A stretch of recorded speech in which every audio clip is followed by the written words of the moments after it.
guys back to December 31st, 2022, where around 1 billion people were watching the New Year's ball drop, around 27.2 million people were watching the Ohio State versus Georgia game.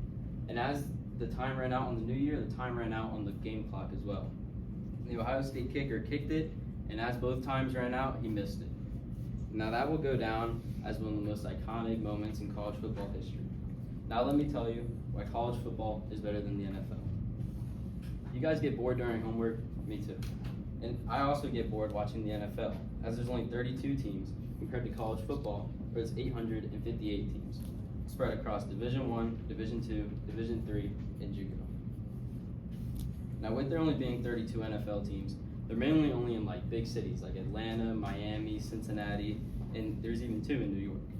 Now college football is spread out everywhere, no matter how big the city, no matter how big the town, or no matter how much money they have. And speaking of money, college football is way cheaper to follow than the NFL.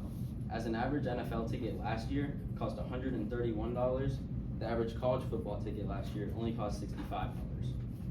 And last year also, the cheapest Super Bowl ticket was only $5,000, while the cheapest college football ticket was only for the championship, which is basically like the Super Bowl, was only $738. Now some would say NFL players don't really try because they already have all their money, which I think that's kind of true, but I think there's still some that actually love the game. But college football is just more entertaining because you get to watch these people become stars. You get to watch them chase after that money.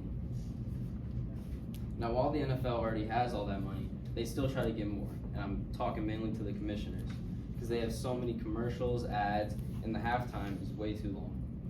So not only does college football have fewer ad breaks and a shorter halftime, but the players also don't get paid to compete.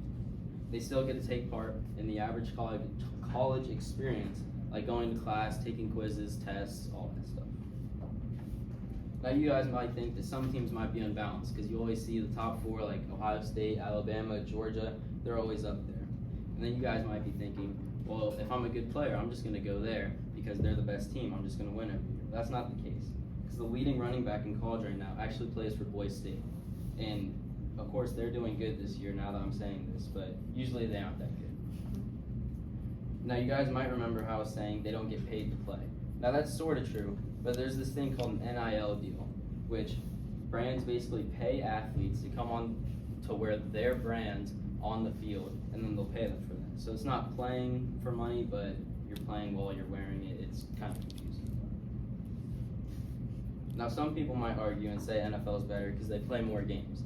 As they do. They play 17 games, where college only plays 12, and 15 max, if you make it to the championship. But those last few NFL games that the teams play, they mostly put subs in, because if you're the number 1 team and you have like an undefeated record and you already have the number 1 seed, they're just going to put in their backups. They don't get anybody hurt. But if you do that in college and you're the number 1 seed and you lose to a crappy team, you're going to drop all the way down and you won't make the playoffs. And also, it's just more entertaining because of all the trick plays. In NFL, on a solid 4th and 5, they're just going to punt the ball away and give it to their team. But in college, they're going to probably run a trick play, and that just gets the fans more into it as well. And that's why I also think the fans are more passionate and they have more spirit. Now, don't get me wrong. There are some crazy NFL fans and all that, but there's a whole video game called EA College Football, and they have this thing in the game called Stadium Pulse. And it's literally a thing based off how loud the fans can get. So, whether you guys go off to college or not, I recommend going to a college football game because I think you guys will like it. Thank you. Your cards. What's the time on that? 4 minutes and 7 seconds.